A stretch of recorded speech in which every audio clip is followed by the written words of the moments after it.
Deixa eu já trazer aqui o meu querido João Amorim. Seja bem-vindo aqui, vamos conversar, são muitos temas importantes. Inclusive, eu estou com uma pergunta especial para você aqui, que relaciona Brasil e eleições nos Estados Unidos, mas sobre essa decisão da Suprema Corte dos Estados Unidos, João Amorim, era esperado para você? Seja bem-vindo, querido. Obrigado, meu querido Conde. Bom dia a você, bom dia a todas as pessoas que nos assistem, nos escutam.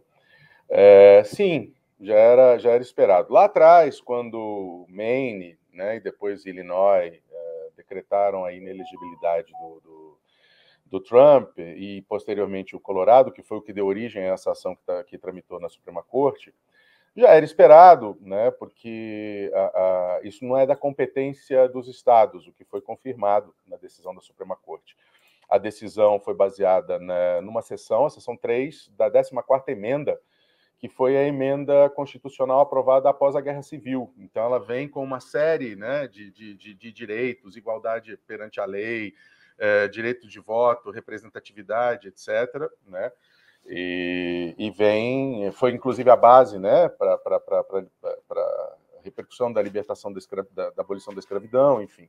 E essa seção 3, ela fala que os cargos de nível federal são de competência de regulamentação federal. Os estados não podem regular, né? Foi essa emenda, dessa 14ª emenda, inclusive, que foi o fundamento da decisão lá atrás, em 2000, né, no caso da recontagem de votos da Flórida, na eleição do George W. Bush contra o Al Gore, enfim, essa emenda vem constantemente sendo citada nesse tipo de caso. Agora, né, apesar de todas as comemorações do Trump, apesar dessa decisão ser, né, já vinha sendo esperada que a Suprema Corte fosse decidir isso, a Suprema Corte foi um pouco além, e essa é a principal crítica, né, que os juristas estadunidenses progressistas estão apontando, né? A decisão foi unânime da Suprema Corte, há muito tempo isso não ocorria. Lembrando que a Suprema Corte dos Estados Unidos são nove juízes e são 6 de tendência abertamente conservadora, 3 dos quais foram indicados pelo Trump, e 3 de tendência e de orientação progressista, né? Esses 3 juízes de orientação progressista divulgaram uma nota pública ontem, né, apontando justamente essa crítica de que, na decisão, a Suprema Corte foi um pouco além, e, ao reafirmar os direitos, a competência do Congresso para decidir sobre eleições, sobre quem pode entrar em cédula eleitoral presidencial ou não, né, a Suprema Corte meio que engessou o Congresso, dizendo, olha, tem que ser nesse sentido, né?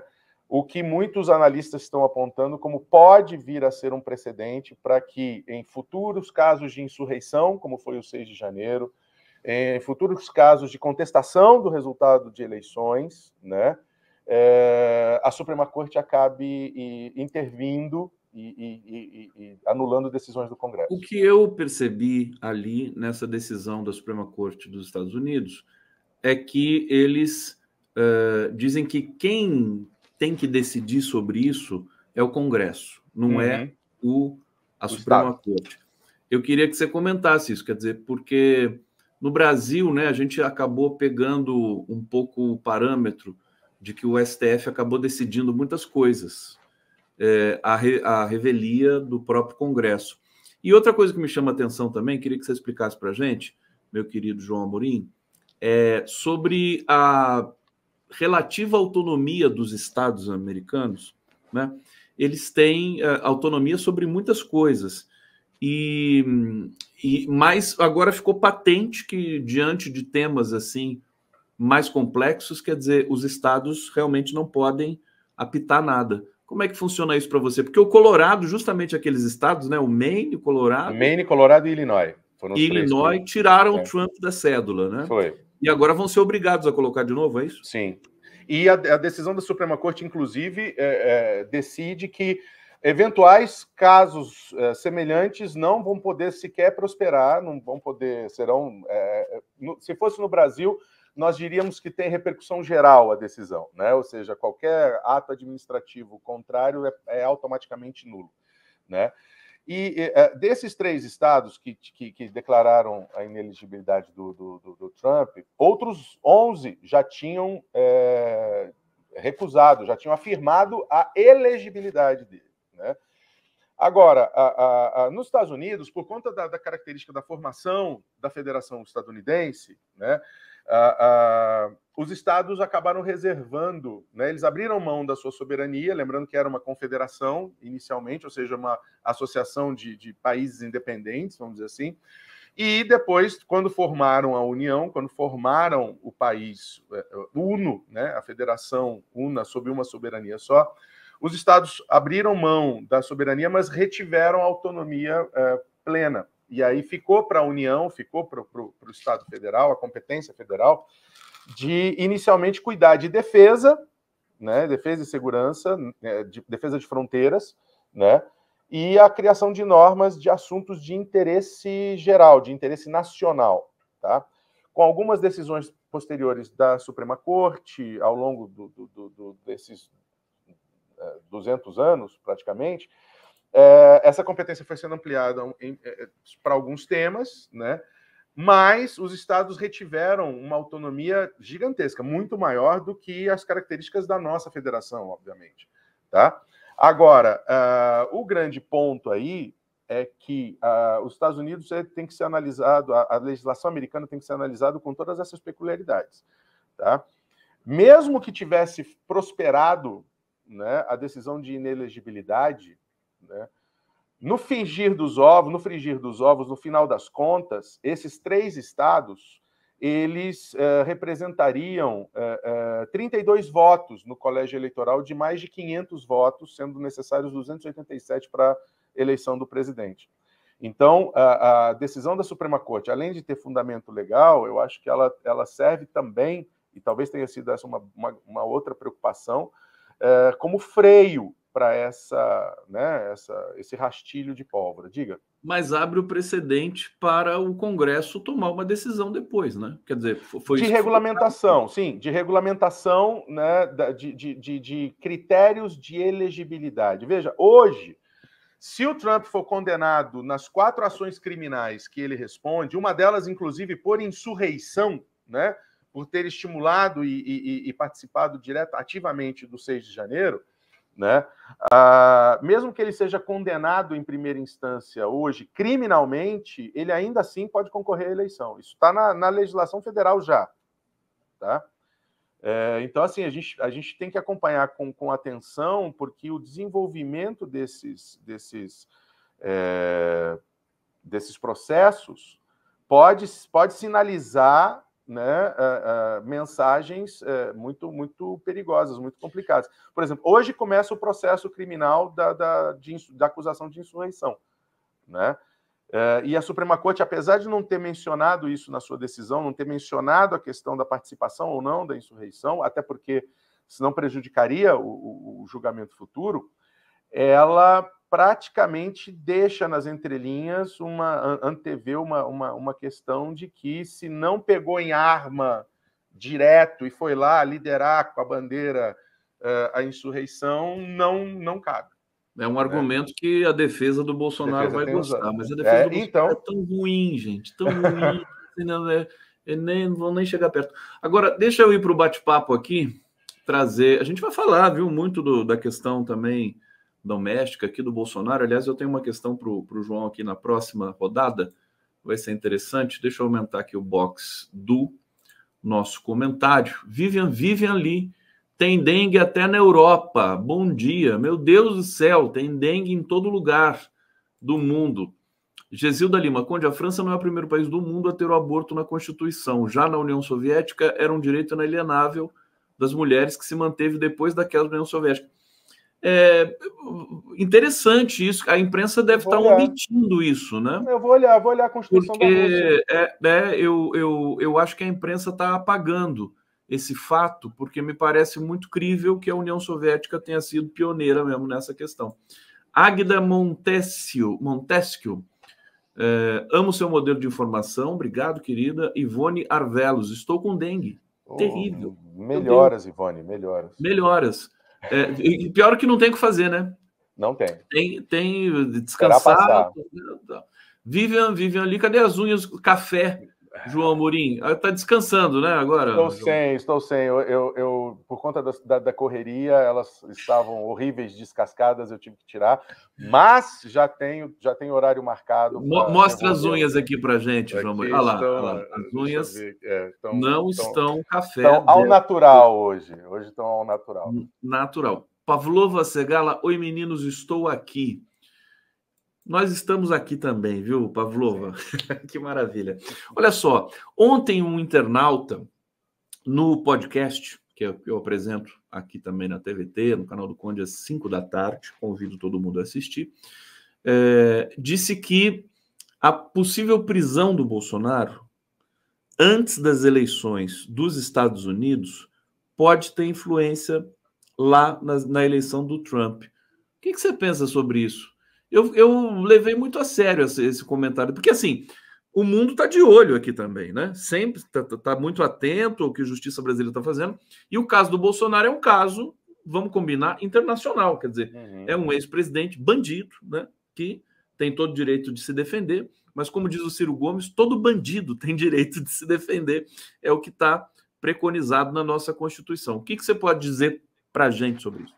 Olha, eu entendo a colocação, né, mas eu não vejo um caminho, uma trajetória de influência na eleição presidencial estadunidense tão forte assim, vinda da América Latina, tá? Não só do Brasil, mas da América Latina como um todo. Eu acho que, sim, o contrário, obviamente, a gente já sabe que os desdobramentos da eleição estadunidense refletem na América Latina, mas eu acho que é muito... Até porque a sociedade americana ela é absolutamente, tradicionalmente, hiperautocentrada, né? Veja, não existe o continente americano, existe só a América, que é o país de 51 estados, né? Então, assim, isso fica claro. Por exemplo, semana passada eu acompanhei a reunião do Comitê de Armamento e Forças Armadas do Congresso, que interrogou o secretário de Estado, né? Que foi, inclusive, o depoimento onde ele afirmou, sem pestanejar, as 25 mil mulheres e crianças mortas em Gaza até semana passada, né? Fica claro que eles são eles. Então, assim, na cultura tradicional estadunidense, o mundo não os influencia, pelo menos não um mundo descartável, né? E mesmo a União Europeia, mesmo a Rússia, não chega a ter um peso muito grande, porque eles acreditam cegamente que eles é que influenciam e determinam o passo do resto do mundo. Agora, uma eventual prisão, né, do ex-presidente, um eventual desdobramento, uma eventual ação penal caminhando, né, eu não vejo com surpresa e não vejo que não vai repercutir nos Estados Unidos, mas não vai repercutir com essa força toda a ponto de afetar ou de influenciar a eleição presidencial. Perfeitamente. Eu queria que você falasse para a gente, então, João Amorim, sobre... Vamos falar um pouco sobre a crise, né? O conflito, guerra, não sei como chamar. Guerra não é, porque o Hamas não tem exército, não tem marinha, não tem aeronáutica. É uma coisa que a gente fica realmente sem ter vocabulário. É um genocídio, né? Como se diz. Aquele escândalo dos palestinos assassinados na fila da comida, aquilo, como é que se consolidou isso na cena internacional? Você que acompanha sempre os debates da ONU e de outras instâncias, consolidou como o que eu percebi é que realmente aquilo para a imagem de Israel foi quase que uma pá de cal. É isso. Inclusive perante a opinião pública israelense. Ontem foram realizadas manifestações enormes em Tel Aviv, com intervenção da polícia. Olha, me lembrou, inclusive, os bons tempos em que eu participava das manifestações dos sindicatos de professores, etc., a gente ficava enfrentando, né, a cavalaria e etc. Aliás, eu tô com saudade de manifestação, viu, João? Faz tempo Tá que não tudo tem tão pacato, né? Só Não, essas tá tudo micaretas aí, esses fascistas, carnagados né? da vida. Não, a gente precisa ir para a Desculpa, rua. só não resistiu. Não, claro, tá certíssimo. E agora é engraçado. Ontem eu vi um vídeo da Susan Sarandon numa manifestação, acho que domingo ou sábado, nos Estados Unidos, em que ela fez uma citação do Napoleão que eu achei preciosa, né? Ela falou que quando a guerra é quando o poder instituído, quando o Estado diz quem é o seu inimigo, diz ao povo quem é o seu inimigo. Quando o povo descobre por si só quem é o seu inimigo e se levanta, o nome disso é revolução. Então, assim, a gente está sentado demais. Ela explicou o que é golpe, não? Não. Não, porque faz muito sentido, né? É uma antítese do golpe, né? Mas vamos lá. Fantástico. Napoleão falava coisas interessantes. Ele era apesar de tudo, apesar de toda a sua história, e óbvio, boa parte da história dele foi pintada pelos vitoriosos ingleses, então, né, a gente tem que guardar algumas reservas, mas ele era uma pessoa... Era um gênio, né? Um gênio militar, um gênio que estava no cerne da Revolução Francesa, enfim, né? Mas voltando à questão das manifestações e da própria influência nas eleições estadunidenses, falando da questão de Gaza, esse ataque para muitos países importantes dentro da ONU, dentro do Conselho de Segurança, foi uma pá de cal, sim, porque mesmo os que defendem, os dois únicos que defendem cegamente Israel até hoje, porque fornecem armas diretamente, fornecem dinheiro, enfim, você tirou qualquer possibilidade de defesa, você tirou qualquer possibilidade de argumento. Como é que alguém vai justificar, né, que a potência ocupante não permite a entrada de ajuda humanitária, seleciona os itens que ela vai deixar entrar, leva ela mesma em caminhões militares, né? Poucos caminhões militares, para uma área de pessoas famintas, morrendo literalmente de fome, né? E abre fogo. Como é que um soldado armado até os dentes, extremamente bem treinado militarmente, né? Como é que um soldado armado até os dentes vê pessoas desarmadas, famintas, esquálidas, desesperadas, ele chegando perto e fica com medinho e abre fogo de fuzil contra essas pessoas? Israel esperava o quê? Que ficasse uma pessoa lá distribuindo senha numa fila ordenada no meio da fome, né? Mais esse massacre de civis desarmados e inocentes repercutiu muito mal. E a ausência de Israel nas negociações em curso, né? Até ontem o representante apareceu lá, né? Reforça isso. Então, assim, nós estamos testemunhando um movimento global da sociedade civil que já está incomodando muito os governos. A Kamala Harris ontem foi interrompida, impedida de discursar, né, num evento político por uma menina, né, que teve que ser retirada à força, obviamente, né, acusando. Né? O Biden tem despencado ainda mais nas pesquisas por conta dessa postura, dessa posição dele, e o Genocide Joe, né, colou mais nele do que o Joe confuso, do que o Joe errante. Né? Inclusive o Lula, o presidente Lula, disse ontem, e está repercutindo hoje, ele falou, o tempo vai me dar razão, que é o que está acontecendo. Está dando, nós falamos isso aqui, Conde, nós falamos isso aqui, sabe, desde antes, mas principalmente a partir da entrevista coletiva em Addis Abeba, nós falamos isso aqui, Conde. O Lula apontou o dedo na cara das potências globais. Agora, João, O que eu percebi depois desse episódio da fila, enfim, das mortes, das 112, né? 117 assassinatos. A gente fica falando morte, parece que a pessoa morreu de morte natural, né? Sim, não, e como a mídia corporativa tem relatado, né? Total. 111 morreram.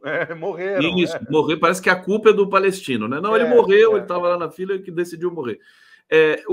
Eu percebi que a pressão para um cessar-fogo tinha subido muito. E as coisas, e eu senti que isso ia acelerar as negociações para um cessar-fogo. Só que Israel está intransigente nessa questão. Irredutível. Como é que você acha que isso vai evoluir? Porque eu estou vendo que ninguém está aguentando mais essa situação.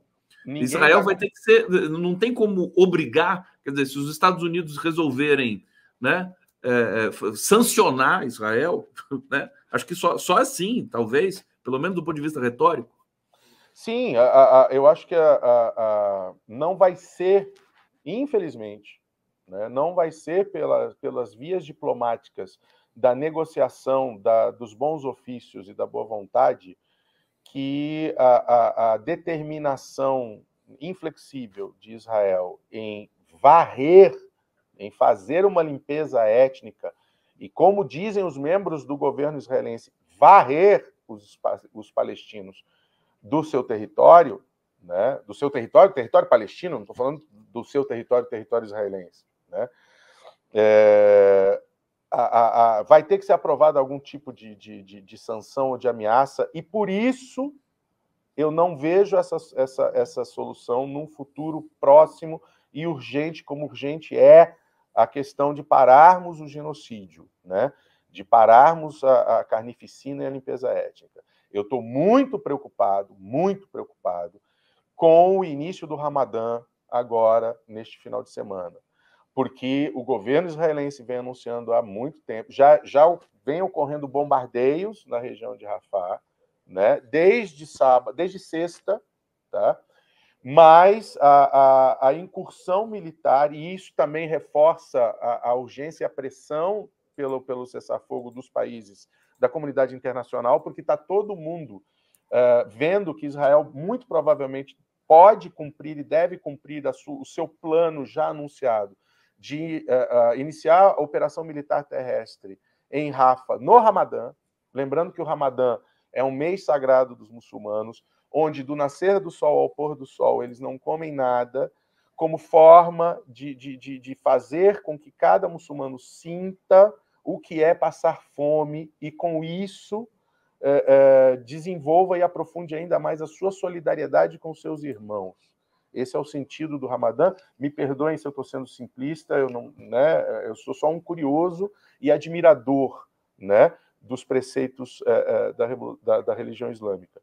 Mas, né, me parece de uma crueldade previsível o anúncio de início das operações militares terrestres no início do Ramadã, né?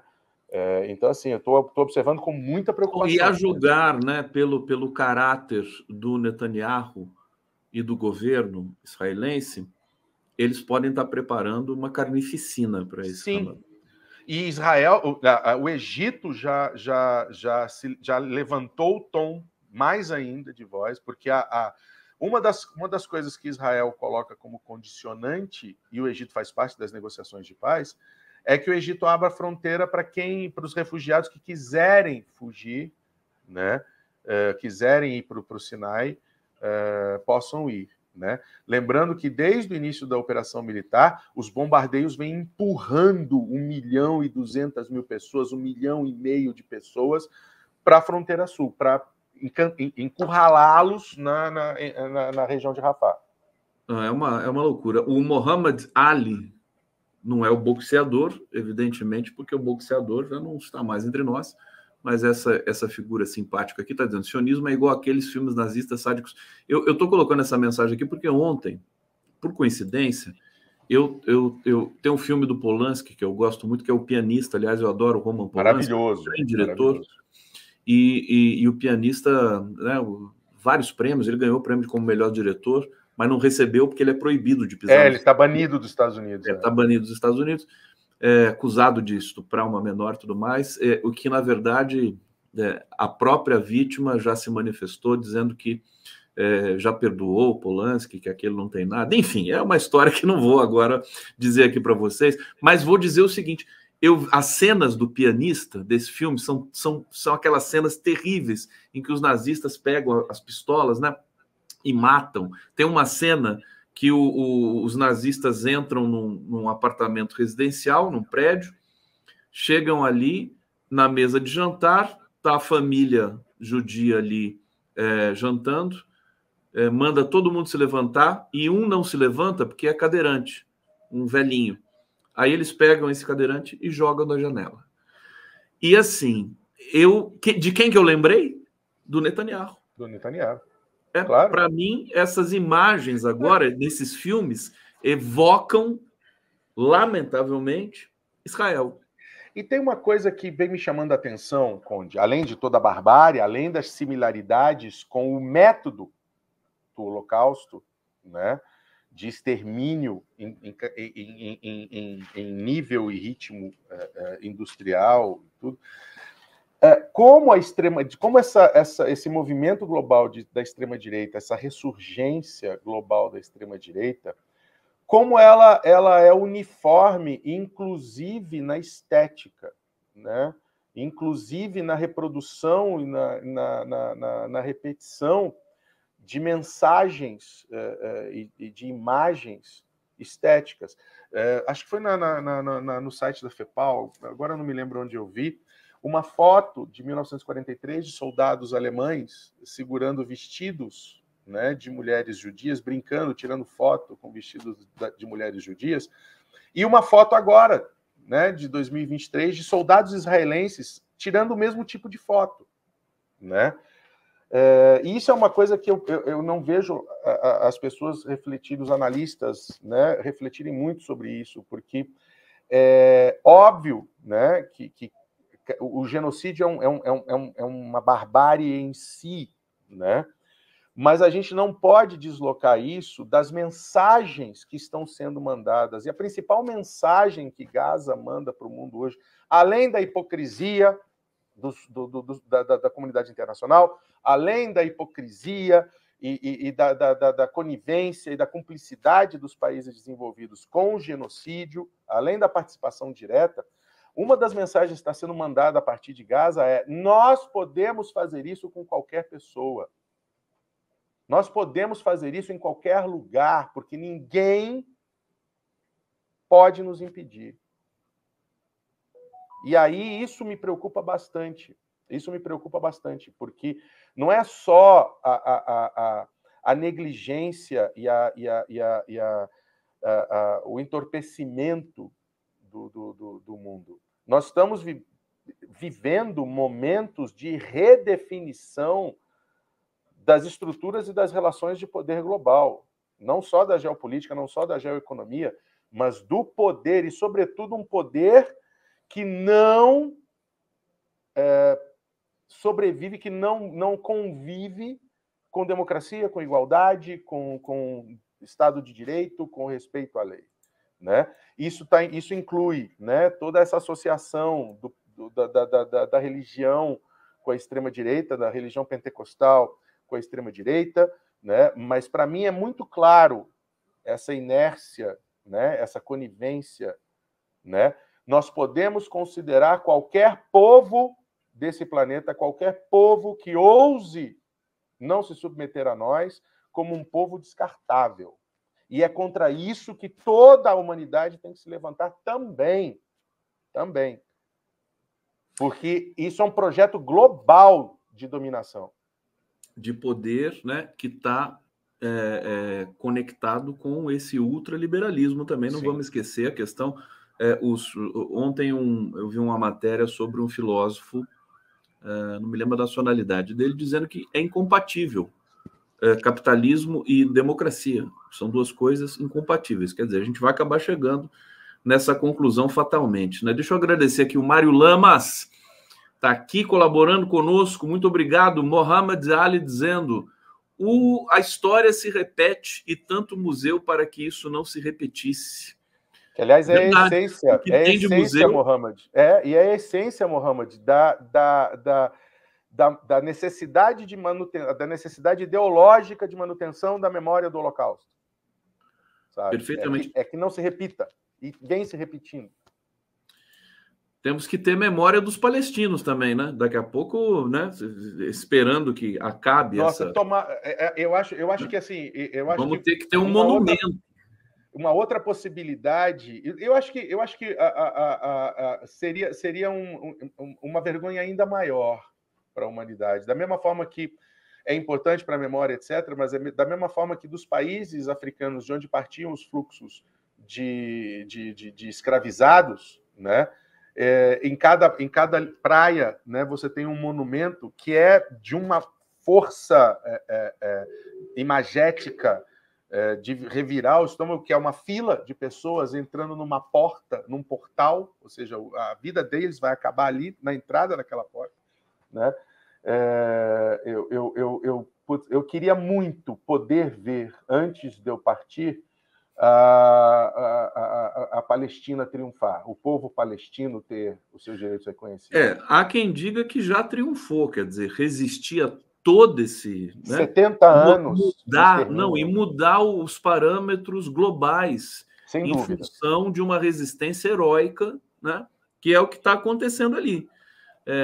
Bom, Carlos Achete está dizendo aqui, Conde, ontem à tarde você comentou exageradamente o conhecimento de economia do Ciro Gomes sobre precatórios, que foi golpe de Paulo Guedes, isso ele não falou.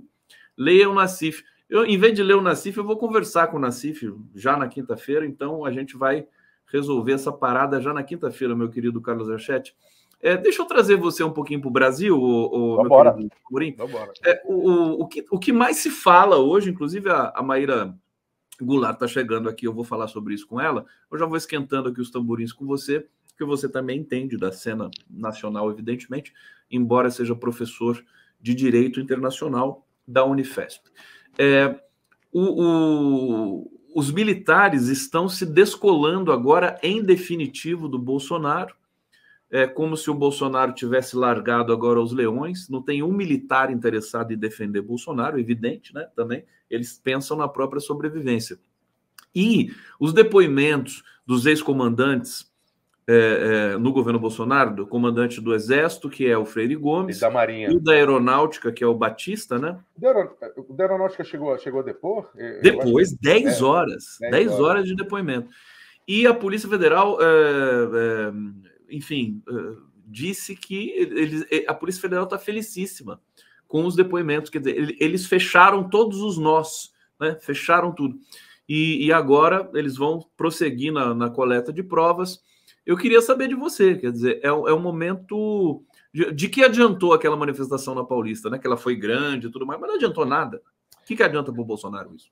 Para ele não adianta muita coisa, a não ser manter o séquito, né, o curralzinho dele assanhado. E eu falei aqui na semana passada, eu acho que o ponto principal ali foi acenar com uma possível transmissão, né, ou produção de um possível herdeiro, né, visando 2024 e visando 2026. Né? Agora, eu venho falando há muito tempo que essa ala, né, podre, né, carcomida, mofada, infestada de larvas, né, das Forças Armadas, que aderiu e, de certa forma, catapultou o Bolsonaro e se agregou, né, nas suas entranhas enquanto ele estava no poder, é uma parcela, não só muito pequena, mas é uma parcela de expatriados da ditadura militar. Né? Como se, quando a ditadura militar resolveu fazer a transição para o poder civil, né, como se eles estivessem achando que eles estavam na boquinha de morder o poder, né, e aproveitaram essa oportunidade recente. Porque já há muito tempo se sabe que a maior parte do alto escalão das Forças Armadas, sobretudo, né, os oficiais de mais alta patente, a maioria deles, Conde, já foi formada, né, no final da ditadura militar e início da redemocratização. Né? Ou seja, são militares comprometidos, não de fazer defesa, de pedir políticas sociais, nem nada, mas militares comprometidos com o não embarque em aventuras golpistas. Até porque nós temos a Comissão da Verdade do Brasil, nós temos a Comissão da Verdade na Argentina, nós temos uma série de abertura de arquivos, nós temos a cooperação do Departamento de Estado dos Estados Unidos de tornar às claras, trazer às claras toda a arquitetura, né, dos golpes militares latino-americanos. Então, assim, e óbvio, o instinto de sobrevivência. Né? Quando se perde a guerra, você não encontra um fiel para obedecer a ordem. Né? Muito embora esses comandantes que prestaram depoimento, desde a primeira hora eles falaram: não, eu não vou embarcar nessa loucura. Né? Isso se sabe. Tá? Com um ou outro pequeno deslize que possa ter sido cometido no dia a dia da coisa, né? Esses militares classificados, né, esdrúxulamente e de forma, né, chauvinista pelo Braga Neto como frouxos, né, covardes, né, para dizer um pouco. Veja, covarde para mim é quem age pelas costas. Covarde para mim é quem quer subverter o sistema à sua vontade, né? Covarde para mim é aquele cara que é machão, como diria o Bezerra da Silva, né? Você com revólver na mão é um tipo feroz, né? Sem ele a coisa é diferente, mas o covarde é aquele que é machão, que agride, que xinga, que brande armamento, que bate na mulher, que agride homossexual, mas quando a polícia chega, ele fala: não, não é assim, eu estou tomando remédio e tal. Isso é um covarde.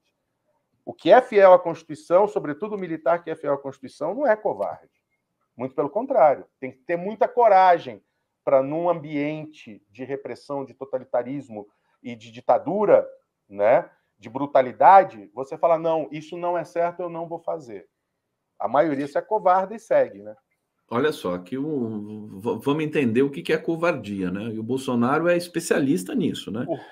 Porque ele largou todo. Quando ele falou, inclusive, do Heleno, né? Que aquele vídeo foi divulgado e ele disse que isso aí é coisa do general Heleno, essa coisa da BIM paralela, né? Eu não estava sabendo de nada disso. Quer dizer, a primeira coisa que o covarde faz é largar, dizer que não sabia de nada. Eu não sei de nada, não é comigo, eu não estou fazendo, e é isso, sabe? Agora, Amorim, é impressionante como, pela primeira vez, e sem nenhum tipo de estardalhaço ou crise, né, os militares de alta patente estão no banco dos réus nesse país. Eu confesso para você que eu estou surpreso com a calmaria com relação a isso, porque eles sempre também gritam, né, e tudo mais. Tem alguns jornalistas que estão tentando insuflar, né, a tensão nos militares, mas não conseguem. Quer dizer, o Lula é cara de sorte, né? Não só de sorte, né? Porque nem só de competência e habilidades pessoais vive o homem, né? É preciso ter sorte, né? Veja, eu acho que essa baixa fervura, né? Ou esse enquadramento das Forças Armadas é porque, Conde, muito mais do que... Nós não estamos falando de nada do passado. A Comissão Nacional da Verdade, ela teve um prazo histórico, um limite histórico determinado em lei para agir, né? Então, o nosso campo de exploração era até 1988, sabe? Agora não, as coisas aconteceram ontem, as coisas aconteceram ano passado, as coisas aconteceram em outubro. É batom na cueca, sabe? É batom na cueca. Como é que você explica? Você não explica. Ô, Amorim, a Maíra Goulart está chegando aqui. Bom dia, Maíra. Tudo bem? Maíra, querida. Tudo bom com você? Ela está chegando. Ela já está dizendo, já tá dizendo coisas aqui no chat. Diz aí, Maíra Goulart, faz um comentário para a gente se despedir do Amorim aqui para gente. Tudo bom, querida? Os livros, tudo ótimo, gente. Bom dia. Eu estou um pouco descentralizada aqui, né? Mas vou me centralizar. Falta centro, não é? A gente tem uma volta de centro. Tá bom, tá. Um dos textos mais importantes na ciência política, na política de modo geral, talvez até um dos maiores textos dentro do campo da cultura ocidental, é O Príncipe, do Maquiavel. E lá ele tem uma passagem em que ele fala da relação entre fortuna e virtude. É um trecho muito machista, em que Maquiavel fala assim: a fortuna é mulher, e o homem de virtude, o príncipe de virtude, é capaz de... Ele usa esse termo, né? Prostrá-la e domá-la. Uhum. Eu acho que é acometê-la e domá-la. Então, ele quer dizer o quê? Que um líder de virtude, ele tende a ter sorte. Ele atrai, ele seduz isso. Um pouco porque que toda vez que o PT está no governo, magicamente os indicadores melhoram, exceto quando há aquela grande convulsão que derrubou Dilma Rousseff, que, aliás, tem sido a tônica das matérias sobre essa surpreendente... Vocês já devem ter falado sobre isso, né? Os resultados surpreendentes do PIB no último trimestre, que, em vez da mídia dar informação, ela, de alguma maneira, consegue associar isso ao período... Tem sempre um mas. Né? É a volta do jornalismo adversativo, né? O PIB cresceu, mas... né? O emprego melhorou. O Brasil vai acabar, fujam para as colinas.